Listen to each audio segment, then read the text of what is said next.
aku berharap gitu ya, semoga menteri berikutnya yang menjabat itu bisa meneruskan program ini gitu. Aku merasa ini program bagus banget gitu ya, dan ngasih dampak yang bagus banget gitu. Halo, selamat datang di Teman Cerita bersama aku Dea Pitaloka. Kita akan menceritakan tentang Gen Z yang menginspirasi, yang aksinya tiada henti.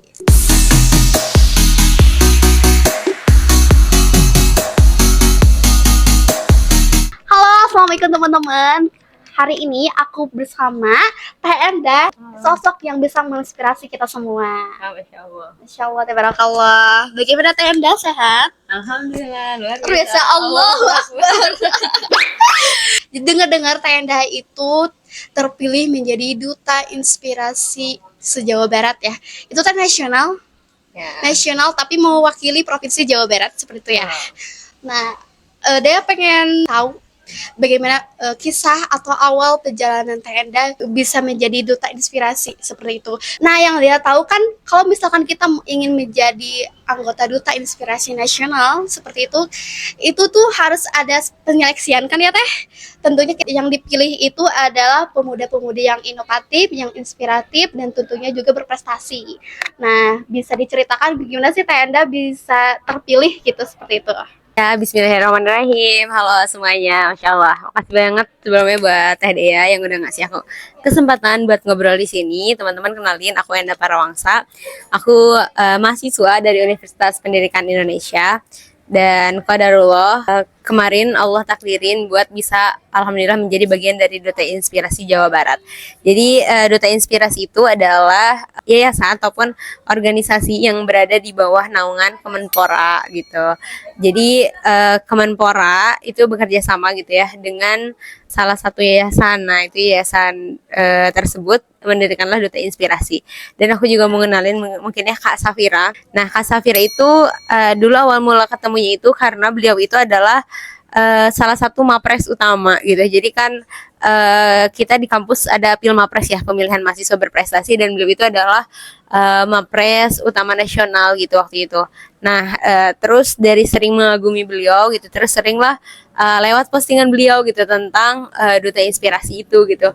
Nah, awalnya tidak percaya diri juga Endah ya, karena wah Masya Allah orang-orang keren kayaknya tuh di sana tuh gitu.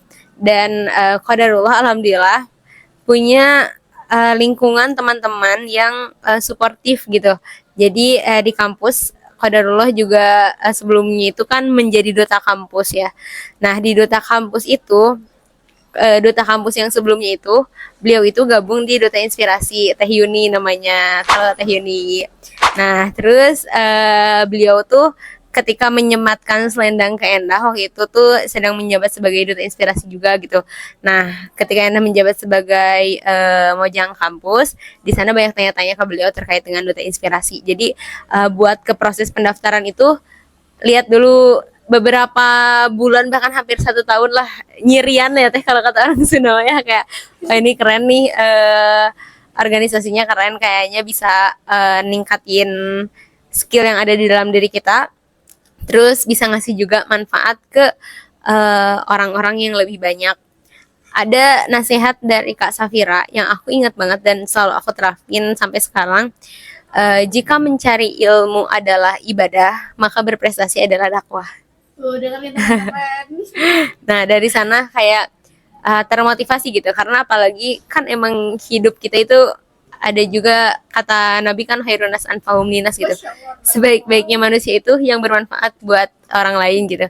Tapi aku belum punya capability gitu buat seperti ustazah-ustazah gitu ya. Kita tidak punya kepercayaan dirian setinggi itu gitu. Jadi tapi kita bisa mulai dari apa yang kita punya gitu. Jadi kita bisa mulai dari mana? Oh, mungkin sebagai seorang mahasiswa aku punya ruang di sini gitu ya. Nah, aku coba bisa ngembangin di sana. Jadi dakwahnya tadi luas gitu. Lewat prestasi aja kita bisa berdakwah. Nah, setelah nyirian gitu, setelah nyirian selama 1 tahun kurang lebih gitu ya, dengan tadi harus mengumpulkan beberapa hal yang ini kira-kira sudah masuk kualifikasi atau belum gitu. Untuk tahapannya sendiri kan waktu itu ada beberapa tahapan, dari administrasi, wawancara, lalu ada leader group discussion gitu, lalu ada pembuatan video, dan juga nanti hasilnya diakumulasikan. Nah, di tahap berkas itu tadi mungkin ya yang tadi dia tanyakan, yang harus kita siapkan salah satunya itu adalah apa ya? Beberapa pengakuan mungkin ya, pengakuan baik kejuaraan atau menjadi pemateri atau menjadi ada di sana kualifikasinya gitu. Jadi kalau bisa teman-teman mungkin ya yang akan menjadi duta inspirasi berikutnya bisa menyiapkan itu dari sekarang gitu. Untuk usianya itu beragam gitu. Nanti teman-teman bisa mampir ke Instagramnya Duta Inspirasi Indonesia gitu. Nah, lalu memenuhi administrasi karena kita harus masukin dulu kan, kita penuhin administrasi, terus baru dari situ nyiapin untuk wawancara, lalu LGD dan juga pembuatan video. Itu sih teh buat rangkaian seleksinya mah bisa diikutin oleh siapapun, tapi yang terpenting adalah niat kita masuk ke sana apa gitu. Kalau ini tadi tergugah dari kalimatnya Kak Safira bahwa mencari ilmu itu adalah ibadah, maka dengan berprestasi itu adalah dakwah. Seperti itu tadi ya. Masya Allah, tabarakallah. Terima kasih Tenda. Itu sangat menginspirasi banget buat dia. Karena dia juga sering lihat postingan Tenda ya. Masya Allah. Karena dia tuh apa ya namanya tuh ngepo di Instagramnya Tenda gitu. Masya Allah banyak banget prestasi Tenda gitu. Terus selain menjadi duta inspirasi nasional juga Tenda itu mengikuti pertukaran mahasiswa seperti itu. Nah, alhamdulillah. Itu teh gimana sih teh? Bisa diceritain? Ya, sebelumnya betul aku adalah salah satu mahasiswa yang mengikuti program pertukaran mahasiswa merdeka, dan aku mau bilang bahwa itu adalah salah satu keputusan terbaik dalam hidupku di tahun itu. Ya, karena itu sampai sekarang masih gamon. Banyak banget ya pengalamannya gitu. Bener-bener banyak banget hal positif yang bisa aku dapatkan gitu. Dan kemarin lihat informasi gitu ya, apalagi terkait sekarang regulasi pemerintahan yang mungkin akan berganti lagi kurikulum, akan berganti menteri, berganti program gitu. Kita nggak tahu program itu akan tetap ada atau tidak gitu ya. Kemarin sempat baca-baca beritanya gitu, dan aku berharap gitu ya, semoga menteri berikutnya yang menjabat itu bisa meneruskan program ini gitu, karena aku merasa ini program bagus banget gitu ya, dan ngasih dampak yang bagus banget gitu.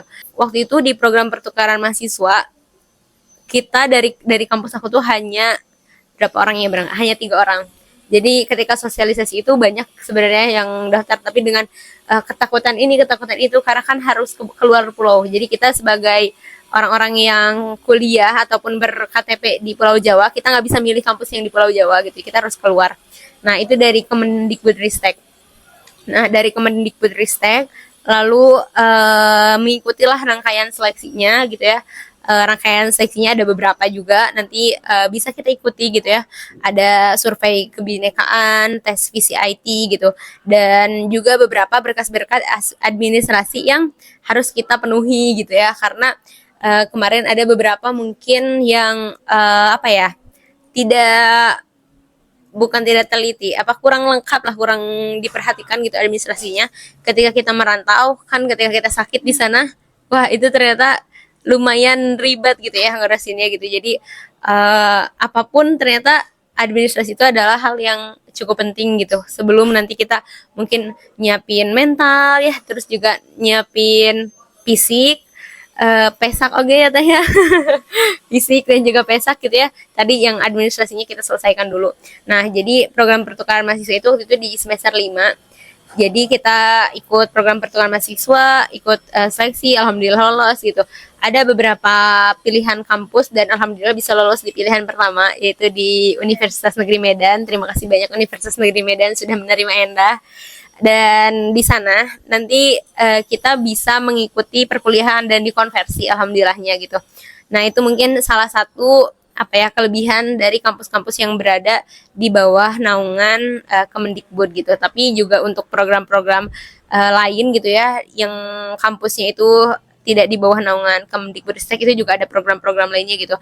Asal kita mau cari tahu teh gitu, karena banyaknya itu kita emang harus cari tahu sendiri, ada nggak sih program ini, ada nggak sih program itu gitu.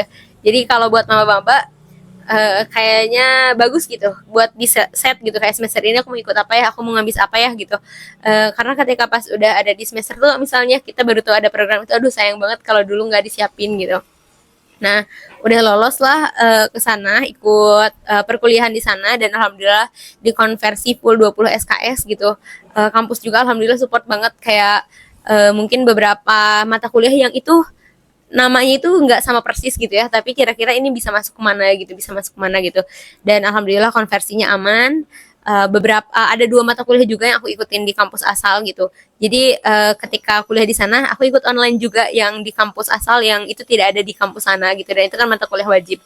Nah itu juga harus diperhatikan gitu ya, jangan sampai kayak kita ikutan tapi nanti kuliah ngulang gitu kan, sayang banget gitu ya. Itu juga dipastikan aman gitu, kita cari kampus yang memang dia punya kurikulum yang mirip gitu ya dengan kampus kita gitu, kurikulumnya program-program yang mirip gitu.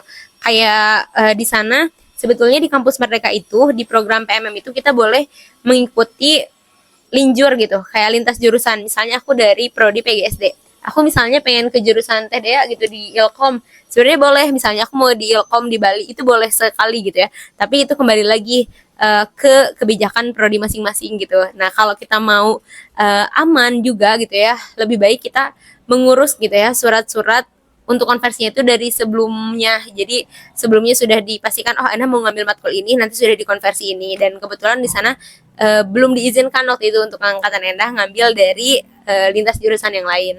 Tapi itu juga gak apa-apa gitu, tidak mengurangi kehidmatan ataupun feel yang didapatkan selama PMM. Nah, selama PMM itu yang uniknya tuh di sana ada program yang namanya mata kuliahnya modul Nusantara. Nah, ini yang seru banget. Nah, jadi modul Nusantara itu ya Teh, kita terbagi dari 4 sub. Ada refleksi, inspirasi, kebinekaan, dan juga kontribusi sosial. Nah, jadi setiap minggu itu kita jalan-jalan Teh. Jalan-jalan, Ya, jalan-jalan di Medan gitu. benar. Bukan cuma di Medan, tapi di Sumatera Utara. Ke semua Sumatera Utara. Ya, jadi itu tadi kan ada 4 subjudul gitu ya. Yang ketika kebinekaan misalnya, di sana di mana sih kiranya kita bisa belajar kebinekaan? Salah satunya mungkin di Istana Maimun kalau di Medan. Nah, kita datang ke Istana Maimun langsung melihat bagaimana Istana Maimun, lalu memperhatikan gitu. Terus juga misalnya ke museum-museum gitu. Terus misalnya belajar, tadi ada refleksi. Oh, refleksi kayaknya misalnya cocoknya di Museum Chong Afi. Di sana ada, oh bagaimana sih Chong Afi membangun Sumatera Utara gitu ya. Kita kan bisa jadi bahan refleksi untuk kita gitu ya. Terus juga kebinekaan, terus kayak kita mengunjungi salah satu kota yang dinobatkan sebagai kota paling toleransi waktu itu di Siantar, Pematang Siantar gitu. Jadi ke hal yang unik, kita langsung datang ke sana, termasuk teman-teman yang mungkin dari luar Jawa yang datang ke Bandung. Nah, mereka juga pasti akan mendatangi tempat-tempat yang ikonik gitu di Bandung, di Jawa Barat khususnya gitu. Nah, terus juga ketika kontribusi sosial gitu, kita juga datang ke Danau Toba gitu ya, melihat bagaimana suku Batak gitu ya, langsung mereka tuh sebenarnya kayak gimana sih gitu. Kita kan cuma ngedengar aja kata orang gini-gini, oh kita langsung melihat bagaimana Lihat langsung gitu suku Bataknya.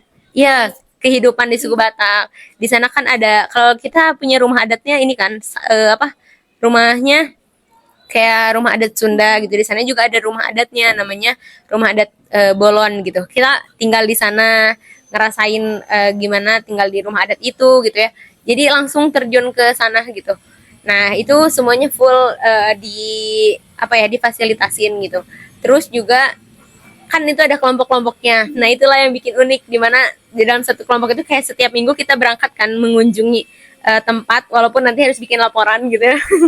Tapi itu gak apa-apa banget gitu, karena jadi esensinya dapat gitu. Kita ke sana sambil belajar, terus kayak kita dapat refreshingnya dapat gitu. Kebersamaan bareng teman-teman itu yang keren banget lah menurutku gitu ya. Kayak aku bisa bertemu sama teman-teman dari seluruh Indonesia, dan itu ada dalam satu kelompok gitu ya, kita di mix gitu. Ada yang dia dari Makassar, dia dari NTT gitu. Kita bisa sering bareng-bareng gitu di perjalanan, di bus itu banyak bercandanya gitu. Dan masya Allah banget gitu ketika kita jauh dari orang tua gitu ya, wah ternyata doa mereka tuh, doa orang tua itu selalu sampai gitu lewat perempuan dan laki-laki ataupun putra-putri terbaik yang Tuhan titipkan dalam kelompok gitu ya, dalam orang-orang di pertukaran mahasiswa mereka. Terus juga apa ya, kita kan nggak tahu ya Teh, kita tuh suka ngerasa ngebandingin diri kita sama orang lain, nggak suka ngerasa gitu. Betul banget. Nah, di sana juga ada kesempatan buat menumbuhkan diri menjadi seorang pemimpin, yaitu leadership gitu. Nah, waktu di kampus itu, qadarullah di semester 3 gitu ya, Allah ngasih kesempatan Endah buat sambil kerja ngajar gitu waktu itu.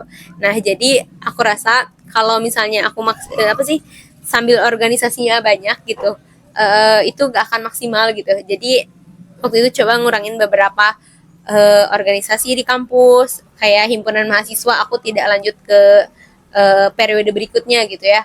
Nah, ada beberapa tawaran juga menjadi pemimpin gitu ya di organisasi gitu, tapi kita harus mengukur gitu, kita bisa nggak sih gitu, oh kayaknya kalau kita ikut kita bakal jadi zolim gitu dengan kesibukan kita. Nah, itu Masya Allah banget, di program PMM itu waktu itu ada kesempatan untuk menjadi kepala suku. Jadi setiap kampus itu ada ketuanya. Nah, sebelum berangkat itu ada pemilihannya gitu, ada tahapan prosesinya gitu. Dan qadarullah teman-teman di PMM itu jumlahnya itu 243 orang, itu mempercayakan diri untuk Endah jadi kepala suku di sana gitu. Nah, jadi selama di Medan juga kita bikin kegiatan gitu banyak, mulai dari dialog budaya itu setiap minggu, terus ada festival budaya, kita collab sama kepala suku yang ada di Sumatera Utara.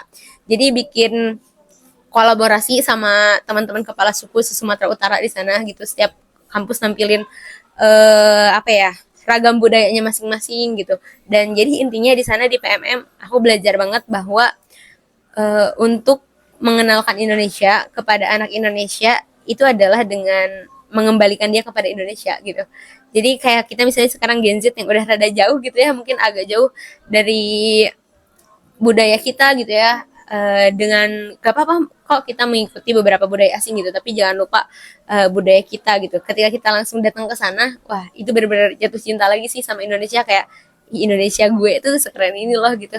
Dan dari sana kelihatan banget loh Teh, kayak aku sendiri dan juga ngelihat teman-teman kita lebih bangga ketika kita berbatik, ketika kita menggunakan pakaian-pakaian daerah itu, rasa bangganya itu jauh lebih muncul ketika sebelum aku mengikuti pertukaran mahasiswa mereka. Pokoknya apapun yang berbau dengan budaya gitu ya, selama itu di batas gitu ya, kan kayak kita juga apa, negara berketuhanan.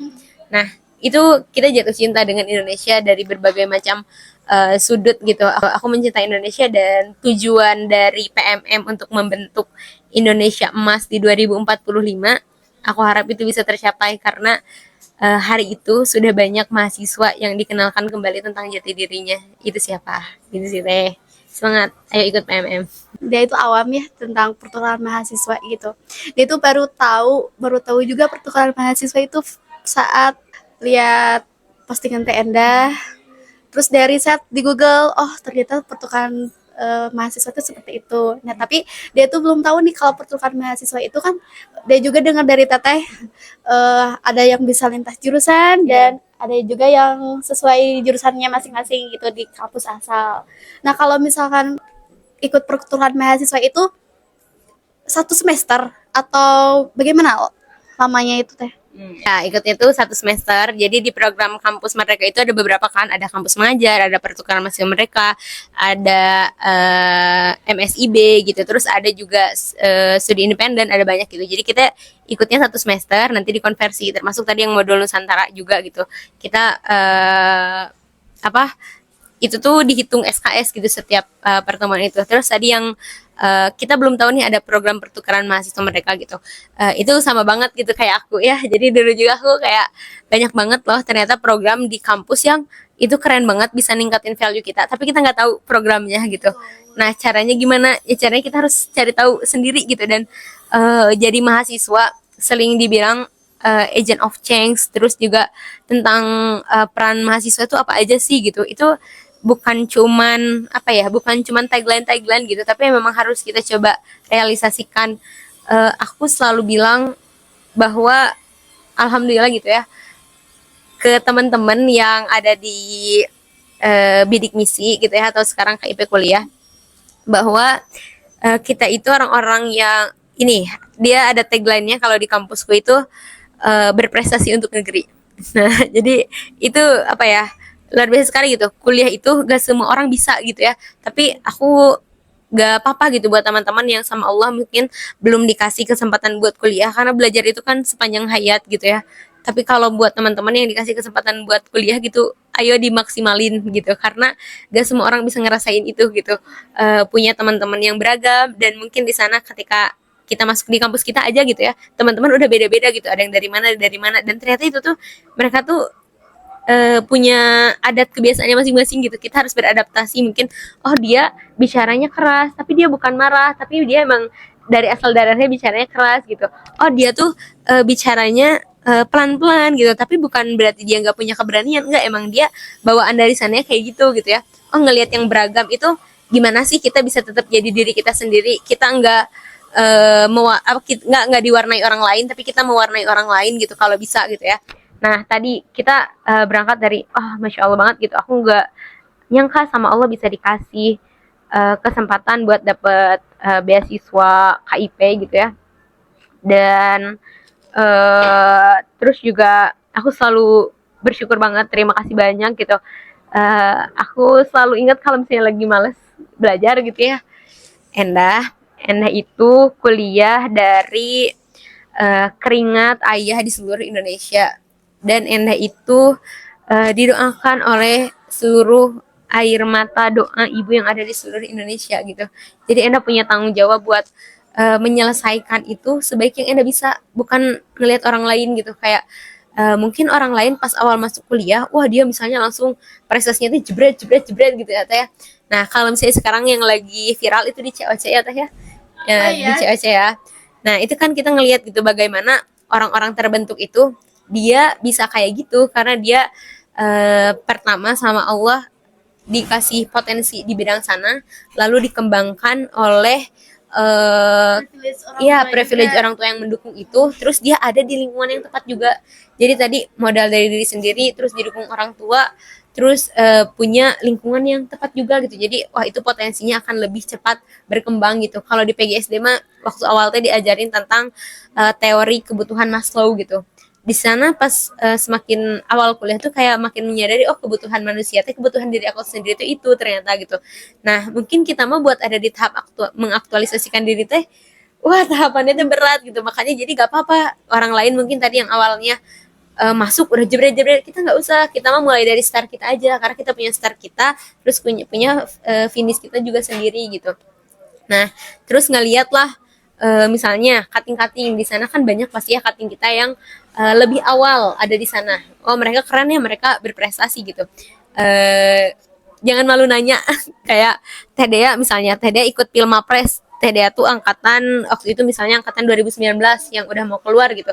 Sedangkan aku angkatan 2021 yang baru masuk gitu. Nah, aku tanya ke Teh Dea gitu, Teh maaf ini Endah gitu, Teh mau tanya ini tuh apa sih? Oh, oke, di sini berarti di kuliah tuh aku mungkin bisa dapat Pilmapres gitu. Catetin di semester ini aku harus ikutan Pilmapres, di semester ini aku harus ikutan PKM. Misalnya di semester ini aku mau ngembangin dulu di internal kampus, misalnya ikutan di himpunan mahasiswa dan UKM Ormawa gitu ya. Nah, jadi tadi kita mungkin blank lah gitu ya ke kampus, ya udah gak apa-apa. Terus kemarin misalnya sekarang udah semester 2, udah semester 3, ya udah gak apa-apa, maafin diri aku yang kemarin yang aduh aku belum banyak risetnya, belum banyak nggak taunya gitu ya. Sekarang kalau udah tahu, sok set dulu tujuan gitu. Set dulu tujuannya. Kayak misalnya tadi pengen jadi apa cita-citanya? Cita-citanya mau jadi apa? Pengen jadi orang yang inspirasi kayak Tenda. Wah, Masya Allah. Lebih spesifik deh, kalau lebih spesifik misalnya mau jadi apa misalnya presenter atau apa? Jadi sebenarnya tuh ya gak kepikiran masuk ke Ilkom. Oh ya? Iya. Jadi dia tuh dari kecil itu cita-cita pengen jadi guru lah. Ya, Masya Allah. Asli dia pengen jadi guru. Tapi ya mungkin kadarullahnya juga dia malah masuk ke Ilkom gitu. Tapi akhirnya menikmati juga, enjoy sih.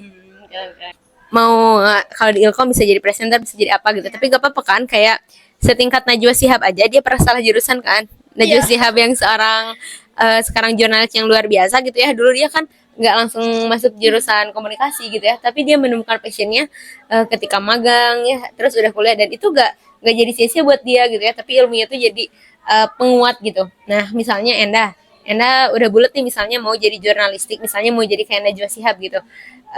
Oh, kalau misalnya tadi Najwa Shihab punya kisah menginspirasi dengan dia tuh salah jurusan tapi dia tetap jadi orang yang bermanfaat juga gitu ya.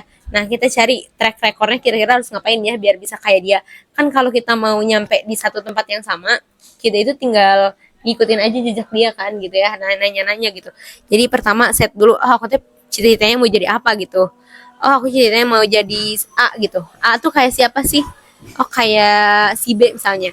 Misalnya aku mau jadi menteri pendidikan gitu ya. Misalnya menteri pendidikan kayak siapa?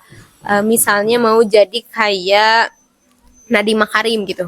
Gimana track record Nadiem Makarim? Oh, buat jadi menteri pendidikan teh berarti aku harus punya apa ya, kesibukan ataupun fokus di bidang pendidikan gitu. Kalau misalnya aku lebih lebih ini lagi, aku mau jadi guru misalnya. Nah, siapa guru yang menginspirasi aku? Terus buat sampai jadi guru yang berkualitas itu, yang layak dipanggil jadi guru tuh aku harus menempuh jalan apa saja gitu ya. Nah, kan kita klasifikasiin. Oke, buat jadi guru di finishnya di semester pertama aku harus ini, di semester 2 aku harus ini, semester 3 terus sampai semester 8. Nah, tadi udah punya tujuan, udah punya panutan. Panutan itu kalau bisa jadi mentor kita juga teh gitu, kayak tempat kita nanya, dan bisa jadi mentornya tuh banyak. Kayak misalnya aku pas aku suka pengen jadi guru, tapi aku juga suka ngomong gitu. Misalnya aku pengen belajar komunikasinya ke Teh Dea gitu. Oh, aku misalnya mau belajar cara ngajarnya ke influencer ini gitu ya. Nah, kalau bisa itu tadi panutan yang bisa dijadikan juga mentor. Terus yang ketiga set strateginya buat mencapai itu, dan strateginya itu bisa pakai metode SMART gitu. Yang dia tuh emang measurable gitu, yang memang terukur gitu. Enggak misalnya aku lulus kuliah mau eh, dapat penghasilan 1 M. Itu mungkin kan? Mungkin. Tapi kalau kita gimana kalau mau dapat 1 M itu? Berarti kita harus expert di bidang bisnis gitu. Atau aku misalnya habis lulus kuliah aku mau ngajar di sekolah yang internasional misalnya. Gimana caranya gitu? Itu mungkinkah misalnya kita hari ini lulus besok ke sana? Enggak kan? Berarti kita harus membangun portofolio itu gitu. Itu sih, dan yang terpenting mah tadi lakuin sesuatunya karena apa ya, semoga memberikan kebermanfaatan untuk orang lain gitu, supaya nanti seru lah gitu kita dikumpulin sama orang-orang soleh gitu di surga. Seru Dengar cerita Teh Endah tadi, aku tuh jadi belajar banget banyak gitu ya. Soalnya Teh Endah tuh berani banget gitu, gak kayak aku. Kalau aku nih, kalau misalkan pengen memulai sesuatu itu jadi overthinking dulu, gering dari awal. Kayak misalkan takut gak bisa, nanti takut kayak gimana ya nantinya gitu ke depannya. Apa sih yang buat Teh Endah itu seberani itu gitu? Sampai sekarang itu banyak banget prestasinya. Pertama ikut pertukaran mahasiswa, terus ikut juga menjadi salah satu bagian dari Duta Inspirasi gitu. Ya, apa sih Teh yang membuat Teteh seperti itu gitu, yang membuat Teteh berani gitu? berani menyala bangku ya gitu. Nah, berani. Kenapa sih kita takut memulai atau gak berani memulai atau malas memulai? Bisa jadi itu, kayak kita gak berani apa malas gitu ya. Nah, kenapa kita gak mulai? Karena kita gak punya strong why. Tadi kan aku bilang di awal tuh kita harus set dulu tujuan gitu. Tujuan tuh kan pasti dibalik dibalik tujuan itu ada alasan gitu. Aku mau jadi guru. Kenapa sih aku mau jadi guru gitu? Karena misalnya aku mau dapet amal jariah ketika aku udah nanti meninggal gitu. Atau misalnya kenapa sih aku harus jadi pengusaha gitu, karena aku tahu gitu misalnya dengan uang yang aku dapetin banyak itu akan lebih mudah membantu kehidupan aku, lebih mudah membantu kehidupan banyak orang gitu. Nah itu kan ada strong why-nya di sana gitu ya. Nah kayak misalnya dia juga kuliah, misalnya dia tuh kuliah, kenapa harus masuk kuliah sementara kita punya opsi buat bolos gitu. Itu kan ada strong why-nya di sana gitu. Kayak apakah strong why-nya karena tadi kita punya cita-cita yang kalau kita nggak kuliah itu nggak akan tercapai gitu. Itu kan kayak ibaratnya sebuah tangga gitu ya. Itu tuh tangga-tangga menuju tujuan kita yang utama gitu. Nah, strong why itu harus kuat gitu. Jadi emang harus dulu punya strong why yang kuat yang sesuai sama passion kita gitu. Kalau strong why-nya kuat, nanti kita punya kekuatan buat memulai gitu. Kayak capek nih, aduh aku capek misalnya kuliah ya, tadi capek. Misalnya tadi capek nih, aduh kalau ilkom itu apa, eskom ya, sarjana komunikasi, esikom ya, sarjana ilmu komunikasi gitu. Ya aku tuh capek banget sebenarnya kuliah gitu, aku tuh kayak udah pusing banget kerjain tugas, jadi numpuk bareng di lain bareng gitu ya, kayak wah capek banget gitu. Tapi kita punya strong why gitu, kayak kita pengen jadi sarjana ilmu komunikasi yang kalau aku nggak masuk kuliah, kalau aku nggak melakukan itu nggak akan bisa tercapai gitu. Jadi tadi strong why-nya harus kuat gitu. Terus tentang berani berani memulai gitu. Tadi selain strong why-nya, kita juga emang kita takut apa gitu. Itu sih lebih ke waktu itu diingetin gitu ya sama kakak-kakak sebelumnya, sama mentor-mentor sebelumnya juga. Tadi karena kan kita harus punya mentor gitu ya. Eh kita emang takut apa gitu. Kalau takut gagal juga ada, misalnya aku nyoba lomba terus aku kalah, apakah itu membuat aku terjatuh gitu? Itu enggak kan, kayak misalnya ya udah kan awalnya kita ikut lomba kita nggak menang gitu, kalau menang ya alhamdulillah dapat gitu, kalau enggak juga ya tadinya juga nggak ikut, nggak dapat apa-apa gitu ya. Jadi kita takut apa gitu. Terus nasihat dari siapa yang lupa ya, tapi kayak ketika kita belum menikah gitu ya, nih belum menikah ya, belum ada jodohnya. Dengerin teman-teman yang mau menikah nih. Ya, ini mah dirasain mungkin, tapi setiap orang juga punya apa ya, punya tekanan ataupun punya tanggung jawabnya masing-masing gitu teh. Mungkin banyak teman-teman yang belum menikah tapi dia sudah punya tanggung jawab yang lebih gitu ya. Ketika misalnya katanya kata Ustadz itu teh, kalau kita nikah terus kita misalnya waktu itu nyontoh ini ke cowok sih ya, kita punya eh, anak istri gitu ya, kan kita tuh jadi ketika kita gagal itu tuh berdampak ke anak istri kita gitu ya. Tapi ketika misalnya kita mencoba sesuatu sekarang di usia kita yang sekarang, ketika kita gagal, siapa yang paling dirugikan? Siapa yang paling akan ya berdampak gitu? Ya udah diri kita sendiri, kita ngerugiin diri kita sendiri, tidak merugikan banyak orang gitu. Jadi dicoba aja habiskan jatah gagalnya gitu ya.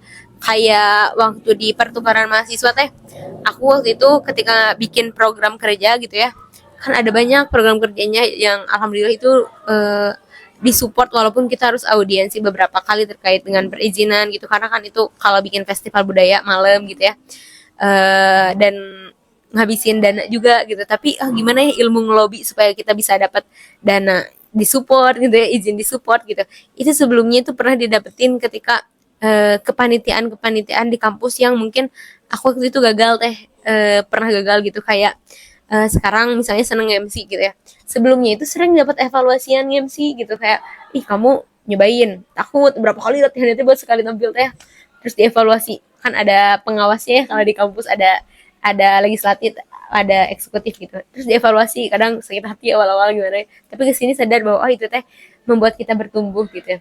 Nah itu aku pernah waktu itu bikin event juga, jadi salah satu kepala divisi acara gitu, yang itu pertama kali buat aku, oh aku salah nih, aku menganggap semua orang itu sudah paham dengan job desk-nya, padahal di sana tuh ada orang yang pertama kali belajar tentang itu gitu ya, dia belum tahu jadi danlab apa gitu. Walaupun dia job desk-nya misalnya cuman memberikan baki gitu ya, ketika ada pemateri ngasihin baki sertifikatnya, tapi ketika dia nggak ada kan itu jadi pusat perhatian, dan aduh itu ternotis sekali gitu ya. Tapi kan di pengalaman berikutnya diperbaiki lagi gitu, kita make sure ditanya satu-satu ketika jadi kadip, tugas dia hari ini apa gitu, ini oke aman ya, tugas ini apa gitu, lebih teliti lagi. Dan ketika kesana pertukaran mahasiswa gitu, banyak hal-hal serupa yang aku temui lagi, dan aku bersyukur banget kayak ya Allah makasih ya udah dikasih aku kesempatan buat salah di hari itu gitu ya. Karena kalau aku salahnya di hari ini akan lebih beresiko untuk banyak orang gitu. Itu jadi kesempatan salah itu kita mungkin perlu lebih kuat lagi buat, perlu lebih tabah lagi buat memaafkan diri kita yang kayak Enda kemarin salah, nggak apa-apa Enda salah, nggak apa-apa, maafin Enda yang kemarin salah. Enda kan juga mau belajar, asal Enda mau lebih baik. Enda bukan sengaja mau nyala salah gitu, bukan sengaja mau merugikan orang lain gitu, niat Enda baik gitu. Itu yang nggak apa-apa gitu. Tadi kan niat Enda baik, kita melakukan sesuatu, kita punya tujuan, kita punya strong why, terus kita tadi udah mencoba ikhtiar dengan track record nyari ilmunya gimana cara ngelakuin itu gitu ya. Dan ketika gagal, kita bukan mulai dari ibaratnya kita kesini, ketika kita gagal ya udah kita emang modalnya dari belum punya apa-apa, jadi itu meningkatkan value kita di kesempatan berikutnya kita perbaiki. Dan juga itu sih yang paling susah aku rasain adalah memaafkan diriku ketika aku gagal gitu, kayak nggak apa-apa loh, besok kan bisa belajar lagi, nggak apa-apa loh. Orang-orang tuh ada yang mulainya di usia 20, ada yang mulai di usia 40 gitu, nggak apa-apa, nggak apa-apa kok, nggak apa-apa gitu, nggak apa-apa. Itu bilang nggak apa-apa ke diri sendiri yang aku rasa nggak apa-apa, ayo coba lagi gitu. Jadi intinya mah guys ya, kita tuh harus berani dulu mencoba. Kalau gagal ya gak apa-apa gitu. Kita harus belajar dari kesalahan itu gitu. Jangan udah gagal jadi nggak berani lagi mencoba gitu. Jadi down. Jadi kalian itu harus berani mencoba. Gak boleh tidak berani mencoba. Harus berani mencoba. Jangan takut. Kalau gagal ya bangun lagi, mencoba lagi gitu. Sampai si stok gagalnya itu habis gitu. Jadi kita tuh jadi sukses lagi karena si stok gagal itu tuh udah habis gitu guys. Amin ya. Masya Allah tabarakallah. Nah dilihat lagi gitu sama dia gitu, di storynya Tenda. Tenda tuh jadi MC ya, yang tadi diceritain juga sama Tenda bisa jadi MC. Jadi kalau ada acara boleh nih undang Tenda, atau acara nikah, acara ulang tahun, atau acara apapun bisa undang aja Tenda. Nanti aku kasih kontaknya, Instagramnya ya di sini ya, di bawah ini ya. Ada nggak sih teh kata-kata yang bisa menginspirasi buat teman-teman di rumah yang nonton gitu? Kata-kata motivasi hari ini ya, Masya Allah. Karena setiap orang mungkin teman-teman terbentuk dari proses yang berbeda gitu ya, maka mungkin cara menguatkannya juga berbeda, cara mencari diri sendirinya juga berbeda ya teh. Nah, aku banyak belajar dari guru-guru aku gitu ya, apa nasihat-nasihat apa yang harus kita ingat gitu, nasihat apa yang guru-guru aku pesankan gitu. Nah, jadi kalau moto hidup aku, lillah, berfaidah, muhasabah. Jadi yang pertama, lakuin semuanya karena Allah, lillah aja gitu. Lakuin sesuatu ya udah karena Allah, walaupun hari ini capek dan mungkin itu hasilnya itu belum aku dapetin hari ini, pasti ada kebaikan lain yang aku gak pernah sia-sia itu teh, kebaikan itu teh gitu ya, ikhtiar itu teh gak pernah sia-sia, cuman jawabannya gak hari itu. Bahkan mungkin kemarin aku bikin puisi ya, itu juga hasil ketemu sama orang-orang gitu ya, yang kita lagi di masa penantian kayak gini ya teh ya, kayak nunggu banyak ketidakpastian, hidup di era VUCA gitu ya, terus Gen Z yang overthinkingnya lebih tinggi gitu ya. Overthinking kayak apa yang diusahakan tuh tidak didapatkan gitu.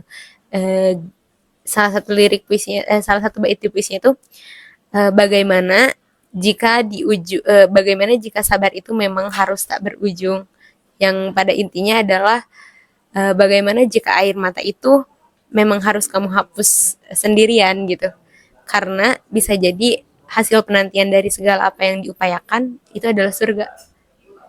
Jadi emang belum dibalas sekarang capeknya itu teh, gak usah mungkin nunggu besok, nunggu nanti misalnya udah lulus kuliah, nunggu nanti udah ada suami. Gimana kalau semua itu tuh emang gak berujung, dan semoga ujung itu surga gitu. Jadi lillah yang pertama. Terus yang kedua, berfaedah. Ingat banget dulu nasihat dari Ustadz gitu kan, min husnul islami mar'u tarku malayanihi gitu. Setengah dari keislaman seseorang itu adalah dia bisa meninggalkan hal-hal yang tidak bermanfaat baginya gitu. Jadi pastikan setiap apa yang kita lakukan itu punya nilai kebermanfaatan di sana. Kan tadi juga khairunas anfahum linas gitu ya. Orang yang paling baik itu adalah orang yang bermanfaat gitu. Ketika aku nongkrong, bahkan ketika aku nongkrong pun itu kita usahakan itu harus nongkrongnya bermanfaat gitu. Entah kita pilih orang-orangnya gitu ya. Ketika kita nongkrong pun, mungkin itu waktunya kita self reward gitu. Kalau tadi mah kayak belajar itu udah bermanfaat ya, terus tadi kita maksain diri misalnya kerja, aduh aku udah capek kuliah tapi aku kerja, itu ada manfaatnya gitu ya. Ketika kita nongkrong nongkrong pun tadi usahain ada manfaatnya gitu ya, misalnya mau silaturahmi atau apa, karena ternyata ngebangun silaturahmi nongkrong yang nggak penting sama orang-orang yang penting itu penting, sama orang-orang bukan orang penting kayak pejabat gitu ya teh, konteksnya kayak teman-teman kita jangan lupain teman-teman kita yang bestie, lingkaran kecil kita banget itu berfaedah. Pastikan segala sesuatu itu berfaedah. Dan yang terakhir itu muhasabah itu memperbaiki diri. Jadi kayak tadi, aku udah ngelakuin apa, nyoba apa, gagal. Muhasabah, apa ya salahnya? Ini. Oh ya udah nggak apa-apa ya. Kamu udah hebat hari ini. Nanti kita coba lagi. Besok kita coba lagi gitu. Maafin ya diri kamu gitu. Karena pada akhirnya yang paling harus di apa ya? Yang paling harus diyakini ataupun yang paling bisa diandalkan adalah diri sendiri gitu ya. Kamu harus sayang sama diri kamu sendiri. Kata Allah teh di Quran surat Atin gitu ya, kayak kamu tuh adalah bentuk paling sempurna yang Tuhan ciptakan. Kamu tuh makhluk yang paling sempurna gitu. Ketika Tuhan aja menciptakan kamu dalam bentuk paling sempurna, atas dasar apa kamu mengkerdilkan diri kamu sendiri gitu. Kamu tuh punya potensinya masing-masing gitu. Maafin kalau salah, maafin, gak apa-apa ya, nanti kita coba lagi, nanti kita perjuangkan lagi gitu ya. Dan mencari diri sendiri, mencari tujuan, mencari strong why, itu akan menjadi pencarian kita seumur hidup gitu ya. Jadi mungkin dalam prosesnya siapapun akan datang dan hilang, tapi dirimu sendiri jangan. Ingat ya kata. Masya Allah banget gitu. Kata-katanya juga bisa jadi pelajaran buat Tia gitu. Dia juga terinspirasi banget sama Teh Enda. Makasih ya Teh Enda. Salam buat teman-teman Ilkom dan dosen-dosen semuanya. Semoga kita bisa ada di satu event yang sama, Amin. di satu kesempatan yang sama ya. Sampai ketemu, sampai kita bisa ketemu offline. Semoga Ilkom bisa buatin seminar nanti diundang narasumbernya Teh Enda ya. Amin, Masya Allah. Teh Enda makasih banyak ya. Oke teman-teman, makasih ya udah dengerin cerita inspirasi kita hari ini. Sampai ketemu lagi nanti hari nanti ya. Bye-bye. Assalamualaikum warahmatullahi wabarakatuh.